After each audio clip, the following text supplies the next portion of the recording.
Welcome to Unbroken the podcast. I'm Savannah Levins. I started this podcast because in my life experience and working as a news reporter, I found everyone's been knocked down or blindsided or had their world seemingly turned upside down at some point. And for many people, it's cathartic to talk about their experiences out loud. And likewise, it can be therapeutic to hear other people's stories and know that there is light at the end of all darkness. If you have a story you'd like to share on the podcast, I'd love to hear from you. Just email unbrokenthepodcast@gmail.com. And please rate, review, and subscribe. Today on the podcast, we have Renea, who grew up in what she says was a cult. You guys, she didn't even hear music until she was a teenager. She got out and had some bumps along the way, but eventually found her passion and independence. Out of an abundance of caution, I've edited out the name of the religious group. Here's Renea. All right, today on the podcast, we have Renea. Renea, thank you so much for being here. I appreciate it. Yeah, thank you for having me. Okay, so you messaged me on Facebook. We were just talking about this, and you said, man, I got a story for you. Here's some bullet points. And I was like, come in. I did not even ask any follow-up questions. So you've definitely, I think yours is a story that is going to kind of prove that your life circumstances don't dictate who you grow up to be. So I know a lot of your story starts kind of with your childhood, right? Yeah. So could you kind of start there and just walk me through some of your early life? Okay. I'm just gonna. Yeah, let's just dive right into it. Okay.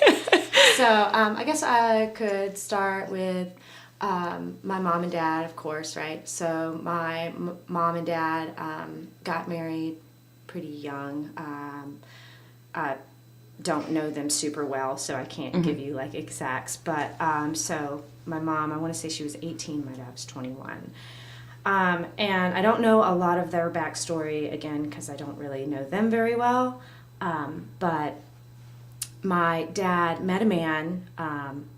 I'll try and keep names to a minimum here. Yeah, definitely. Yeah. And he's kind of a little bit of a strange person, I guess would be the best way. And he was part of a religious group, but kind of a branch off even of that and his own, like, viewing of how he thinks life and religion should be. So my dad kind of got sucked into that and then brought my mom, and I have 4 siblings, and I into it as well. So, well, just to kind of give a little bit of that. So the premise of that religious, I call it a cult. The premise, there was no TV, there was no secular life, right? There was no radio, there was no music. We kept to ourselves. My mom made our clothes. We were homeschooled. When we weren't homeschooled, we went to pretty strict Christian schools. So more or less kept like in this like strange box, right? Mm-hmm. So, I mean, that's just kind of. I mean, you could ask me questions about it and I could answer, but... Yeah, so I'm not too familiar with the religion, so the religious aspect of it, what was that aspect of it? Did you go to a church or... Yes, we did. Okay. We went to many churches, Gotcha. but it was pretty intense. I have done a pretty good job at like blocking out a lot of my childhood, so it's hard for me to remember a lot of things, but I do definitely remember a lot of church time. And the schools were very much more interested in teaching you, I guess, the Bible than, education. So, but you went years without TV, radio. Yeah. I mean, did you realize as a kid that you were different, or this was... I had no idea. That is crazy. Wow. Yeah, I had no idea. I had no idea until... So that was until I was about 13. So that was a good chunk of that life, yeah. And it kind of slowly got a little more and more, I guess you could say, progressive, but that's being... generous. Mm-hmm. And then this is when it all gets fun. So my mom and my dad, I guess, got a divorce. Again, I don't really know them, so I don't really know, like, this is just my take on what I saw. Yeah. But my mom met a woman that lived a couple of houses down the street from us. Her name, Christy, and she is an insane person, if you will, a recovering drug addict. And so my mom, she's very like kind of meek and sweet and quiet, and was kind of ruled by that religion, and, you know, didn't really have a personality, right? Like didn't really have an identity. And this woman, from again, this is just my take on it, kind of targeted that because she needed someone, and my mom is this like sweetheart or whatever. So my mom, I guess, left my dad for Christy. Okay. And you mentioned you have siblings. How many and how old? Like, were you the oldest? I'm the middle. The middle. I Okay. have an older brother, Aaron, older sister, Rachel, me, a younger brother, Nathan, and a younger brother, Adam. Okay. So this is all happening when you're about 13. Your mom leaves your dad for a woman who you mentioned has some issues. Yeah. Okay. And we're all pretty jam-packed, right? Yeah. There's little time in between each of us. So my mom, of course, you know, she had 5 children, really young, really close together. Of course, she lost her mind, right? Like, so yeah, we're all going through that like crazy puberty thing together, and this like crazy thing that's happening, this like chaos that's happening. And my father, you know, kind of just decided that I actually don't want to do this anymore. I'm kind of over it. I actually don't want these kids. Glad the wife is gone. Started making money. That's a trail off story that we will not go into. Oh man. Yeah, we're not going to even go there. And started making money, and he just kind of, I don't really know how to explain it other than he just abandoned ship. So we lived in his house, me and my siblings, but the religion was no longer a part. It was basically like, all right, just kidding, guys. So he left? Oh, he was there, but he was yeah. like vacant as I far see as what like, you're so saying. there was like strict Right. rules, and you know, like all of the crazy religious stuff just was like donezo, right? So he Yeah. went into this like playboy, I guess, frenzy. So that was like kind of coming in and out of the house. So I think, you know, they were adults and we were kids, and so we didn't really understand what was going on other than like, this is completely different than what we have been doing. And also, where are you guys? Well, I was going to ask, did you see your mom at all? Like, did she come back? And Yeah. So, yes. And so she stayed with Christy for a little while, and then she, you know, got her own house, but still stayed with Christy. But it was as if, you know, I understand it now in my adult self, right? Like I imagine myself getting married at 18 years old and having 5 children, and then, you know, 13, 14 years down the road being like, what have I done? And just kind of giving up on it. Sounds like an identity crisis a little bit that she was having too. Yeah. But the children are what get left in the rubble of that, right? Okay, so that's that. So my sister, she's a pretty tough cookie. I'm a tough cookie, but she makes me look sweet. She left and went to go live with a couple and basically nanny their child and stay with them. My younger brother Nathan and my eldest brother Aaron went to go live at mom's house, and Nathan was with us with a little while and then went to mom's house later. So it was basically me and my baby brother Adam. I kind of took care of my baby brother, and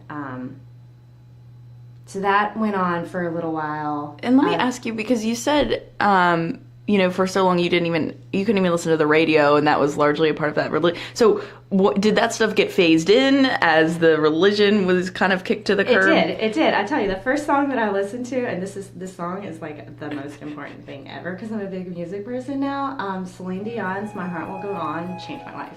Wow. I mean, I can't imagine. That must have been like getting in a time machine and suddenly being like, oh my gosh, what is this beautiful sound? You know? I mean, it's Celine Dion. Oh my gosh. Yeah, so I remember I had heard it, I want to say, because we were then put into public school, which was wild in itself.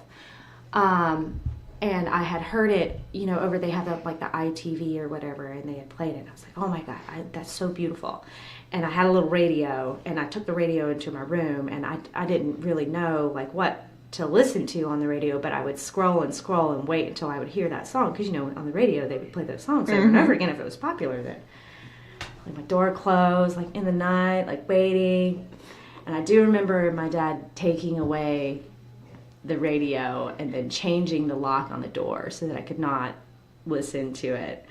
And it's just, that's nuts, right? Wow. Like it's just music, right? Oh my gosh. Like the most incredible thing ever. Yeah. Yeah, so we're going to bounce around here. Yeah. We're going to bounce I'm around. keeping up. My goodness. Because it's a lot. Yeah, so from there, I was about to graduate high school. I was 17. I will never forget this moment. Me and my baby brother both never forget this moment. My dad, I don't know, I think I had come home from school or something, and my dad looked at my brother and I both and said he was done doing his fatherly duties, and we needed to find somewhere to go. Okay, so you're about to graduate high school. How old is your younger brother? So Adam just turned 30. Okay. So he's a little bit younger than me. So he At the time he was... So if I was 17, he would be what? 15? 15? Okay. 14, so he's a 15? couple years younger Yeah, than you. he's younger, yeah. So your dad says, figure it out. Yeah. What do you do then? Oh my gosh, that's... So my baby brother, both of my baby brothers went to go live at my mom's house. Again, she stayed with Christy, but she had her house, and so they stayed there and you know, took care of themselves, which they did a good job. My baby brother did drop out of high school, but the other baby brother, not the baby, he's great. So we'll get to him. Okay. So I moved into an apartment with my sister. I had gotten a job at a place called Village Inn as a hostess, and had worked there for a little while, and they had made me manager. And we lived in an apartment, pretty cheap apartment, and Hurricane Ivan came. Oh no. Because I'm from Pensacola, Florida. So if anyone remembers Hurricane Ivan, Pensacola, Florida was basically like the New Orleans to Katrina. Yeah. So that destroyed our apartment, took away all jobs. Not that there were a lot of jobs, because right outside of Pensacola is a little town called Milton. So I actually lived in Milton, which Pensacola and Milton, I would say, are pretty poverty-stricken, especially during that time, because that was during like a weird just before the crash, you know. So it was like, not so good. Anyway, so Hurricane Ivan came and wiped out jobs, and my sister and I, you know, were on our own. So we're like, what do we do? How do we pay for this? Yeah.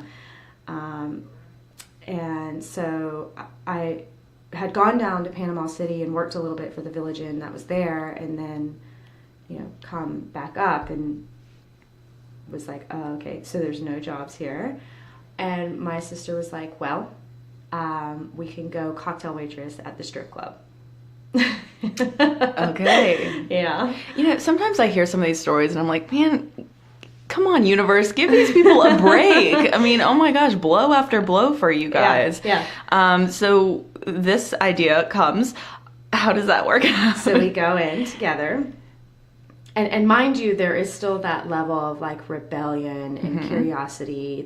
I understand it now, but at the time I was just doing whatever, right? Yeah. Like I didn't know really what was going on. I was still kind of adjusting to life, and I just didn't know what was going on. So we went, and they said, we don't need cocktail waitresses, but we do need dancers. So my sister and I, desperate need of money, do that. So did you ever think, did you hesitate, or were you just right in the thick of that rebellious, desperate place where you're just like, all right, this is what we have to do? Yeah, I think that when you're in a place of surviving, like truly surviving, like you just need somewhere to stay and you need some food. Like it's not even beyond that, and you don't really know what your options are because you don't have any guidance, and there's not a lot of option anyway because of destruction, and then the naivety of being like, what's life? Yeah. I think it's just all of it together. I guess I could say it's impulsive moves, but it was definitely more like, well, I have to do what I have to do to survive. So if this is what I have to do, then I'm doing it. Wow.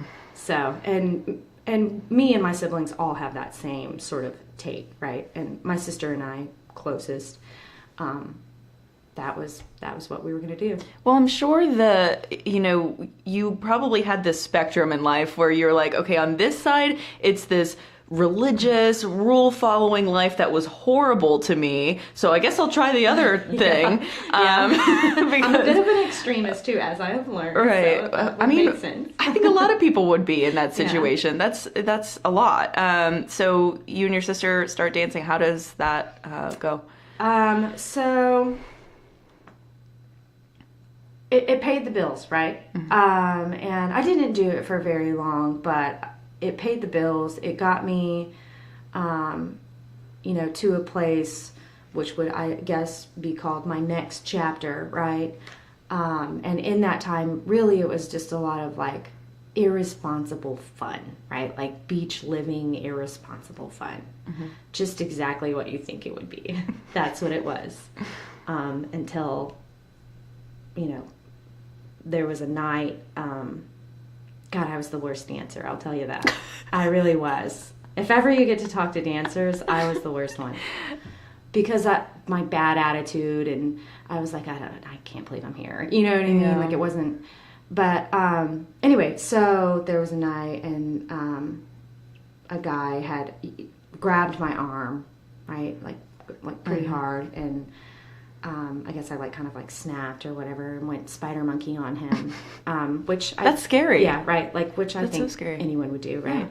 Yeah. And so I, was like, okay, done with this, done, because I, realized I put myself in a position where that would, happen. That was my choice, and it was time to make a different choice. So I had always wanted to be a hairstylist ever since I was little. Mm-hmm. That was, I don't even think I've thought of anything else but doing hair. And was like, okay, I guess it's time to figure that stuff out, So I started working at Subway, and got into beauty school and excelled in beauty school. I have no idea how I lived on a Subway wage. I have no idea how I did that. Were you still living with your sister in Florida at the time? No. So by then I moved. I was still in Florida. I was in Pensacola. I had moved into a little tiny apartment that is probably double the size of this room. It's a small room, by the way, listeners. Very small. There was a bed, a couch, a microwave, a toilet, a mirror. Wow. And a TV. Like a cell. Yeah, it was tiny. It was tiny. I can't believe I lived there. And it had an outdoor shower, which, let me just tell you, outdoor showers are incredible in the summertime. Okay. In really Florida, I bet. They're great. In the wintertime, not so much. Oh my goodness. So you're working at Subway and in beauty school at the same time? So I started working at Subway and had to wait to get into beauty school because, they only accept so many students. And when I had applied, I had to wait, a whole another year to get into the next class.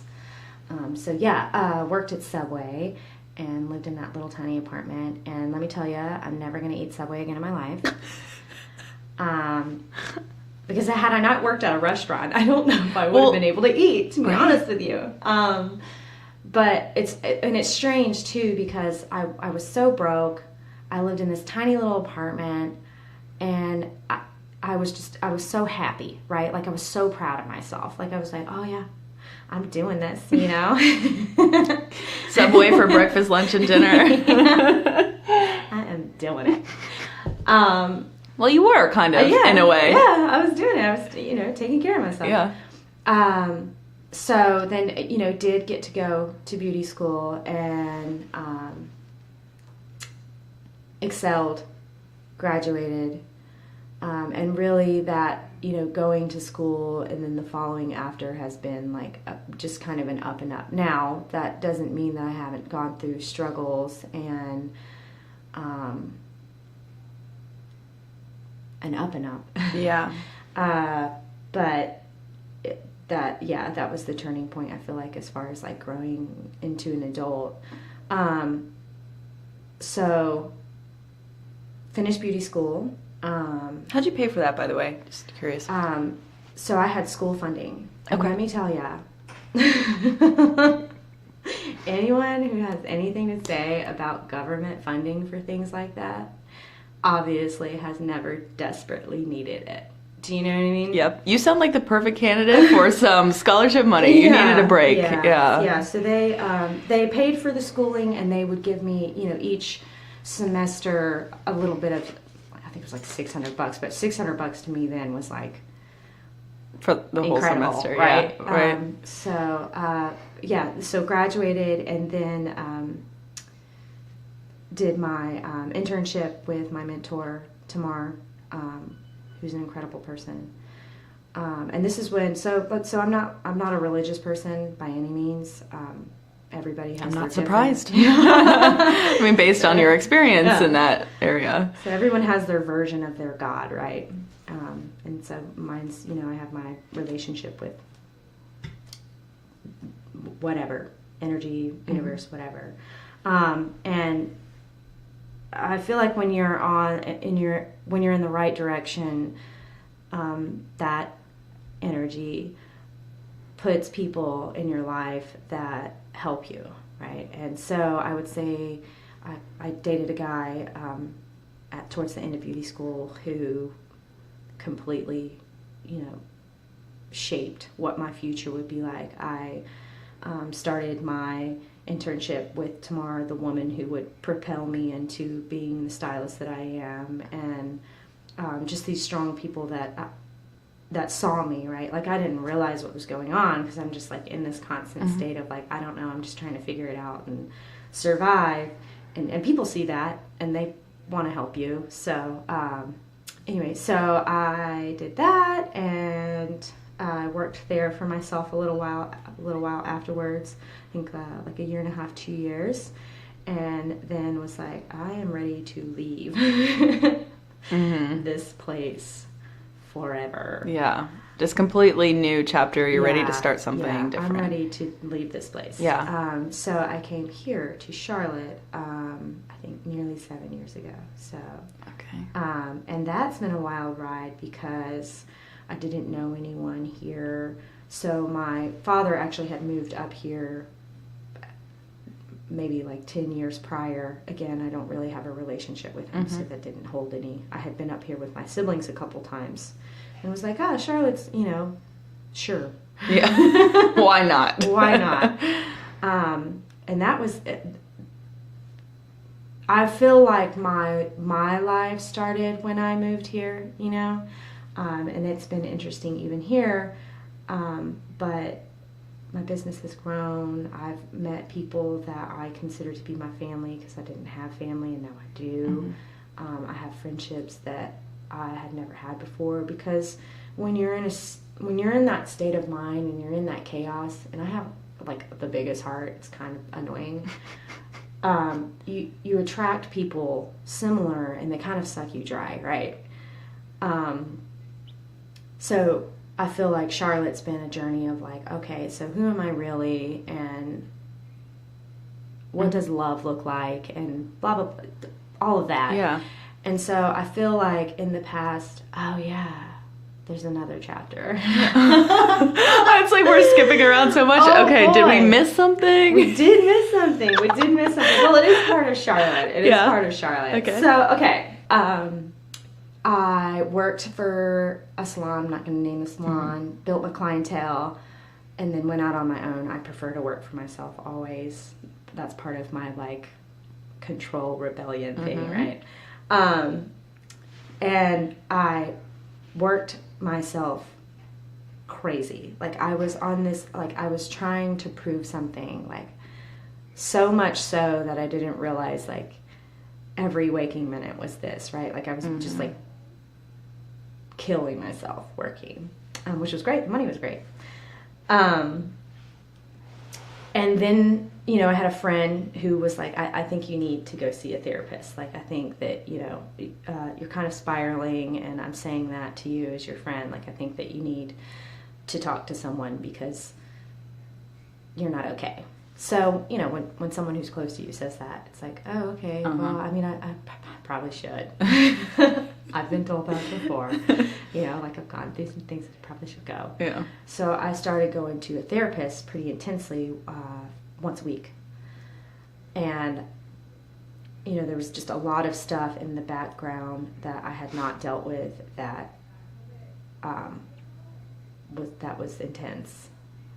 Going to a therapist like that, and then working myself crazy and trying to deal with it. And I don't really even know what happened, other than I just feel like I just, like, lost my mind and grips with reality. And all I wanted to do was, like, get out, get away. I can't do this. So I sold all my stuff, bought a van, converted said van into a camper van, gave all of my clients away, got in the van, and drove out west. Alone? Alone. Wow. And in my mind, I was like, okay, I'm done. I'm going to live my little hippie lifestyle. I'm not doing this anymore. Screw all of this. And so I was gone for like a month and a half. I made it a month and a half. And, it's a long time. In the middle of nowhere, right? And I didn't realize what was going on. Again, I'm a bit of an extremist. And I've learned all this stuff now. That was definitely needed, much needed.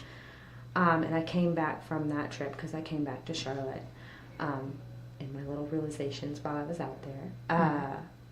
But I came back from that trip, I feel completely different and with a peace of mind that I've never had before, because I dealt with some things.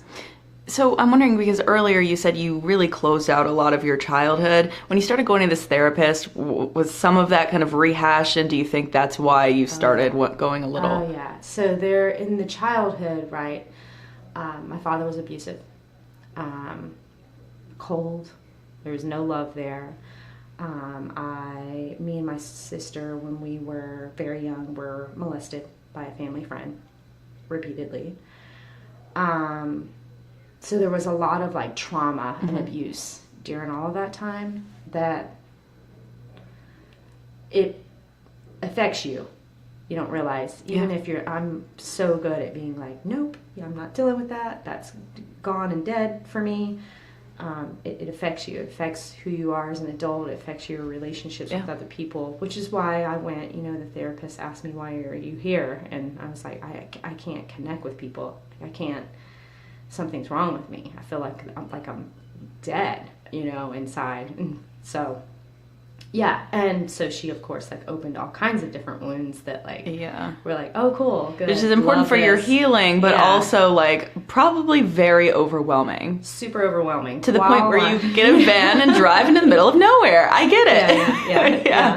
Yeah. I kind of lost my mind there. And I, again, was, working, crazy. A crazy person. I was just trying to prove something, you know. I was trying to prove that like I could do this, that I was going to succeed, and that's the fun part about life, right? What is success? It's definitely different for different people. Yeah. And success to me, like, I made it, you know, I made it through. Boy, you could give me anything at this point, and I would just be like, whatever. Yeah. Sure. Oh my God. So, but when you went on your van voyage, I'll call it, you said you gave away all your clients. So when you come back to Charlotte, did you kind of have to start over from scratch, or how did that go? A little bit, yeah. So the salon I was at took me back. I would say that I lost about 70% of my clients. Because people see stuff going on, you know what I mean? I was so... I didn't realize what was happening. You know, people see that and they're like, yeah, I don't want to deal with your craziness today. I'm good. I'm going to have someone else do my hair. My hair does look good, but I'm going to let you deal with that. But the people who did come back, they still stay with me today, and they are incredible people. Yeah. So yeah, the van voyage. I can't believe I did that. So, but... Did you sleep in it? You Yeah. slept in it? Just Yeah, pulled I lived over in it. wherever? And, Yeah. And, I okay. lived in it, yeah. All right. I did. I sure did. Well, it sounds like you did have some revelations while you were out there. Yeah. Oh, yeah. Go into the desert in the middle of nowhere by yourself with no one around you, and it's a really crazy feeling. Yeah. You That's know? brave. That's scary. Yeah. And I think that's what makes the feeling so amazing, is because it's like, right, we're all brave in our different ways, but to be out there is like, you know, this actually isn't really, it's not actually that scary. You know what I mean? Like, there's truly nothing that can happen here because there's literally nothing. Yeah, that's true. I love how we almost skipped over that whole thing. There's just like That's so kind much. of a big It's like, deal, oh yeah, yeah. did I mention that time that I like drove in the Yeah, middle of yeah. nowhere by myself in a van and like left everything? That's what I mean. You have to ask me questions because there's a lot. I know. Well, I mean, this is the first time I'm hearing all of this, so I'm sure there's a lot. Wow, it's been a roller coaster so far. Is that when things started righting themselves a little bit in your life? Yeah. Okay. Yeah. You started getting some stabilization finally? Yeah, definitely. Okay. Yeah. How did things progress that way? I came back.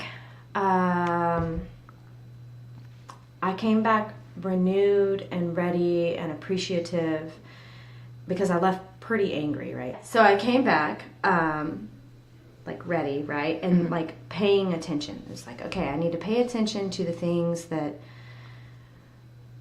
bring me happiness and peace, and the things that bring me chaos, and just I want my life to be good and happy and solid and peaceful, and I need to figure out how to do that, what to do. And so I had been friends again with some pretty interesting people along the way, and so I had to cut out friendships, which is heartbreaking in its own right? So I cleaned house, if you will. I got rid of clients that brought me stress. I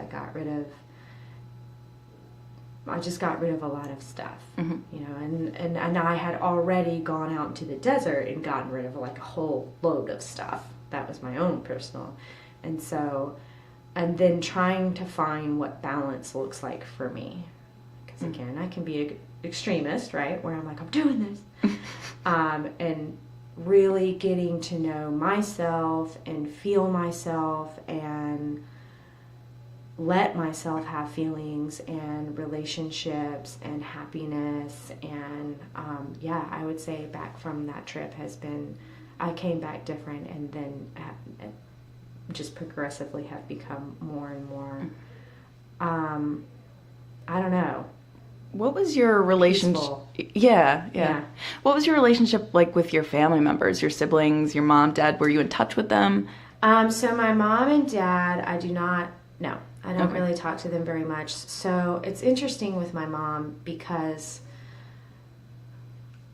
you know, she is with this woman who is more or less a crazy person. That's my opinion. They live out in the middle of nowhere. They don't go anywhere. My mom kind of has like, I'm no therapist. I'm not a psychologist, and I have not gone to school for this whatsoever, but it's almost like Stockholm Syndrome, right? Her identity has been completely taken from her. So it's really sad for me to talk to her because there's not anything, you know? So, I'll see her when I'm there.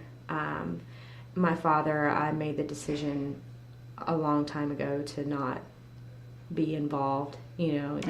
It's kind of heartbreaking. With my siblings, if I didn't have my siblings, I don't know where I would be. We all take care of each other. And if you want to continue with a really good podcast, get each of them in here because they all have their own story. I bet they do. Oh my goodness. Oh yeah. All of y'all. You should write a book together. Everyone tells me that. Yeah. Because my sister, you know, she had her own. She has her own story. There's a lot of like trauma in that too, and so the relationships were strained, but still like we're going to take care of each other because we had an understanding amongst one another that like we get it. Yeah. I'm going to take care of you even if I think you're doing something really stupid. So, my eldest brother is a year recovery heroin addict. Wow. For most of his life he's been addicted to drugs. And that's a roller coaster if you love someone. Of course. Anyone who's gone through that. My sister is 6 years sober. So good for her. Yeah. My brother who is underneath me is the only one who is married and has my niece and my nephew, and he definitely went the religious route there. And then the baby, he's wild. he's wild. Man.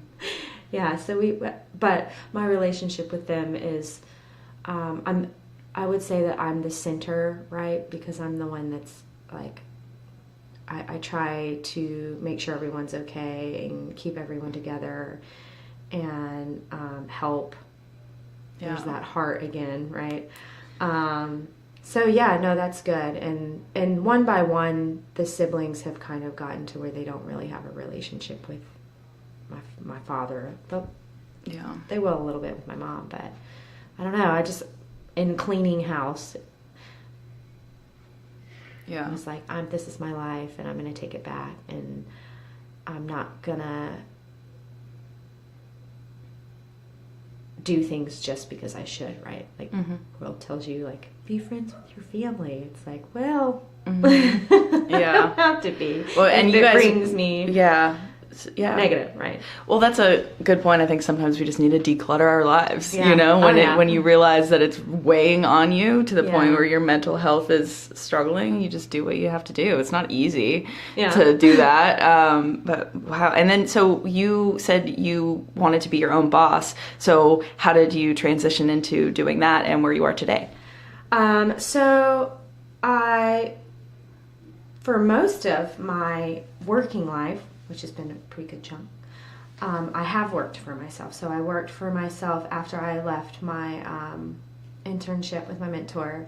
I worked for myself alongside of her and did okay. And then when I moved here, before I left on my trip, I had my own business there too. I'm not going to say that I'm like the most successful person and I'm out here running like this wonderful business. But each year I get better and better at it because ultimately I'm an artist, right? I love hair. The business side of it is kind of just like a learning thing for me. But I feel successful. I didn't want to do it for the money, right? Like I've like had that dream or head of like, I just want to be a really good hairstylist. And I would say now I'm a really good hairstylist. I have great clientele. I work in a salon with my sweet mate. She's great. Off of Park Road. And we're about to reach our 1-year business together there. I love it. I don't know that I can work for someone else, honestly. being a hairstylist is interesting in that you end up being people's therapist for sure. But I like it, right? Because of my crazy little story, I guess. I find empathy and sympathy for people, and I enjoy listening to the salon banter. Yeah. But yeah, I mean, I feel successful. I feel in 10 years I'll be even more successful because I've dealt with all the before. Yeah, no kidding. I mean, what could you not take on at this point, right? Like, I think the world's given you a lot of blows. I think you've learned how to deal with just about anything, I'm sure. So what I said earlier, I think, is very true, that, you know, our circumstances don't always define or don't have to define the rest of our life. When you look back at yourself then, what do you think about yourself now? Do you think that little girl who could, you know, had to sneak a Celine Dion song in her bedroom would think of who you are today? Oh, proud. Yeah. Definitely proud. And it's interesting too, right? Because like people measure success in different ways. Money is usually a thing. For me, I don't really care about it, right? I've never really had it, so it's not something that I'm not going to say that like living in a van wasn't that great, but you know what I mean. That I'm pretty proud of myself because I should not. I should not be okay. All the cards stacked against you. I mean, really, you had abandonment. I mean, that in itself, as a kid, is so hard. If there's anyone listening who feels like maybe they have traumas or baggage from their past that is affecting them and maybe holding them back, is there any advice you can give based on your life experience, like how to push through that? Find a really good therapist. Yeah. One that cares, right? Like not one that just wants your money. Find a really good therapist. And then don't just go there expecting them to fix it. You're gonna have to put in the work, and putting in the work means you have to face that stuff, and you have to find a place to be okay with it. And those things don't define you. Yeah. Right. The negatives in your lives, or the mistakes that you've made, or things that people have done to you, or should have done to you. Those things don't define you. Happiness absolutely is a choice, and seek it. If you today could go back and talk to the you that was maybe let's say the point where you are working at the strip club as a dancer and you feel very lost, if you today could talk to that you, what would you say? Girl, you need better friends. What would I say? One day your life will come through for you.